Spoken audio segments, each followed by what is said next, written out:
In this mini lecture, I'm going to give a quick primer on the idea of rhetorical agency. Now, my thoughts in large part are grounded in Toni Morrison's Nobel lecture, where as narrator, she reads the old woman in her frame story as a practiced writer who thinks of language partly as a system, partly as a living thing over which one has control, but mostly as agency, as an act with consequences. Now, notice here Morrison says agency, not an agency. Agency is the capacity, condition, or state of acting or of exerting power. It's also a person or thing through which power is exerted or an end is achieved. Now, an agency, on the other hand, is an establishment engaged in doing business for another thing or an administrative division of a government in particular. So there's a pretty big distinction there between language as agency and language as an agency. Now, here Morrison, she positions language not just as mere words, it's not just the language itself, but as something that acts upon the world, that makes things and that makes things happen. It's cosmoplastic, as we've been exploring in class. Now, for her, language is action. And we often say this person is not a person of words, but they're a person of action, or actions speak louder than words. But here we have the idea that language is an action. It's a medium of exercising and exerting power and control. Now, on the one hand, Morrison recognizes that language is a designative instrument. It designates things. It's a tool for naming and categorizing the world. On the other hand, she views language as a constitutive system, or something that brings things into being. It constitutes, or midwives new relationships into the world. Now, language as a designative power, there's nothing inherently wrong with this work. We use it to name and to categorize the world again. We use it to rank and to judge. We use it to exert power and control. Now, again, there's nothing wrong with any of these things, but as such an instrument, language can often be used to exert this power and control, to establish and to reinforce systemic hierarchies, and to thereby exert power and control over the things that are named and categorized. Now, on the other hand, language as a constitutive system is there to midwife things into being. It fosters human thriving. It levels out hierarchies and empowers co-participation in the world. Now, these modes of language use, both designative and constitutive, they aren't mutually exclusive. It's not like we have one without the other, or if you choose one, you can't choose the other. They can work hand in hand to foster our human thriving, but only as the designative mode isn't used to disempower, alienate, or oppress others, or to colonize identity, thought, and experience, which is often what happens when language is used as a designative tool. It's there to, again, reinforce hierarchies, to put one person above another, whereas constitutive language is there to kind of level out those hierarchies. So once again, we can use these modes of language use together to foster human thriving in the world. Now, as we do that, we are exercising what I call rhetorical agency, what rhetoricians and others would call rhetorical agency, which I define as the ability to establish and maintain relationships of influence with others, and to be with and before those others through the symbolic systems that emerge from and shape our habitus.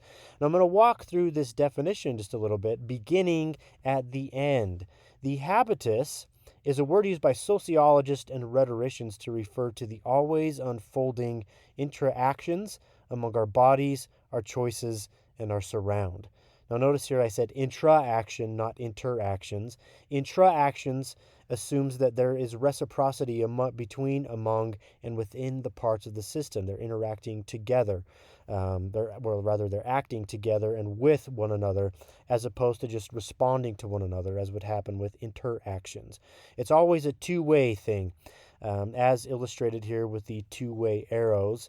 And also, these actions, these parts of the system are always overlapping. They are imbricated like scales. They overlap one another. We can't separate them from each other. Now, the body, when I think of the body, I define it as the physiological systems, needs, and desires that make up this material thing that we move through the world in.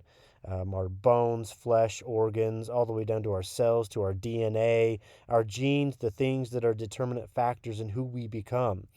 Now, these are the somatic systems that in part shape who I am, my genetic predispositions, my neural pathways, the way that I am presented in the world is a function of my body. Now, since we're primarily concerned with language in this course, of course, the question I want you to keep in mind is, how does my linguistic capacity, refer back to Charles Taylor, how does this shape and emerge from the physiological systems, needs, and desires that constitute my body, that make up this physical thing that I move through the world with? Now, at the same time, we have the interactions among our choices. Now, no decision is made in a vacuum. All of our choices are related and accumulative. They snowball into each other. Our choices from one moment to the next determine and are determined by the limits of our being at that moment. So, what did I decide yesterday shapes, in a sense, what I decide last night or this morning, and on and on. Those individual and accumulated decisions make up who I am and the way that I move through the world in my body. Now, these can enhance or they can hinder the range of opportunities and choices available to us, but in a very large part, they shape our language capacity. So, again, a question to keep in mind here is, how does our linguistic capacity shape and emerge from our individual and accumulated choices? How do the words that I make, the language that I choose to share, where does it come from? Where is it rooted in my decisions and my choices, etc.? Now, the same thing goes for the surround. All of these things, again, they're overlapping, they're imbricated, they interact with one another. And when I say our surround, we'll add this to the body and to our choices. Our surround is our complex, multi-layered physical, social, and cultural environments. Now, these both influence and are influenced by our being and presence in the world. We shape the world around us just as the world shapes us. Now, where we're brought up matters a lot here. Our family, our friends, our home environment, our education, our community, our socioeconomic status, our religion, the economy, politics, our gender, our race, and on and on and on. All of these things, they shape who we become as individuals as we interact with the world around us. Now, again, another thing to keep in mind here in terms of our surround is, how does our linguistic capacity shape and emerge from our physical, social, and cultural environments? These are all things we'll be considering as we move through the class. Now, bringing all of this together, or as we act in the world, we use these symbolic systems that emerge from and they shape our habitus, our body, choice, and surround. Now, these are systems by which individuals and groups make and share meaning and experience with each other. These symbols that we use to interact, to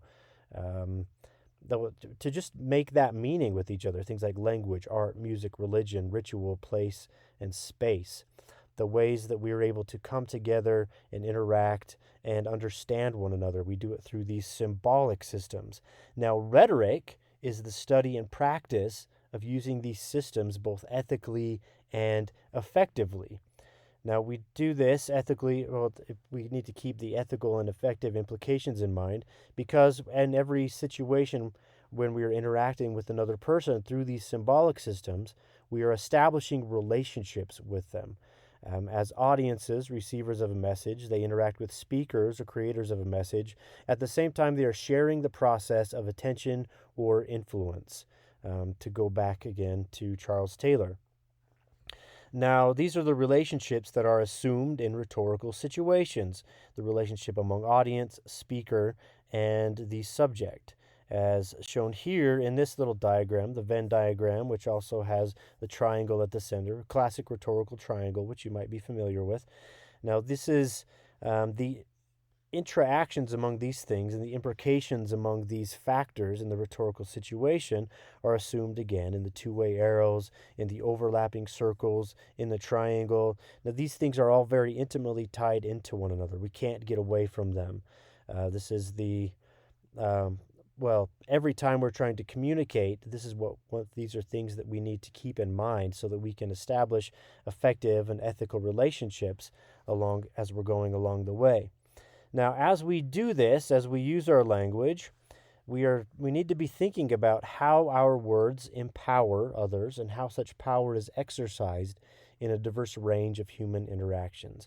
This is what it means to think ethically about language use. How are my words who are my words empowering in this situation? How are they empowering? How is this power being exercised? Am I being designative? Am I constitutive in the ways that I'm using language? Am I exerting power and control over others, or am I trying to share that power to level out hierarchies, etc., etc.? Now, so all of this is what we're concerned about when we think about and talk about rhetorical agency. This is the idea we've been circling around and developing, and which we'll continue to around and develop over the course of the semester. It's the thing that will define all of our assignments and our interactions and the ways that we think about what's happening in the course and in your own habits and practices as language users. Now, I'm especially concerned in all of this with fostering space in which you can develop as rhetorical agents by recognizing, first of all, how entangled we are in the matter and meaning of other lives. We can't get away from this fact that we're entangled in each other's lives.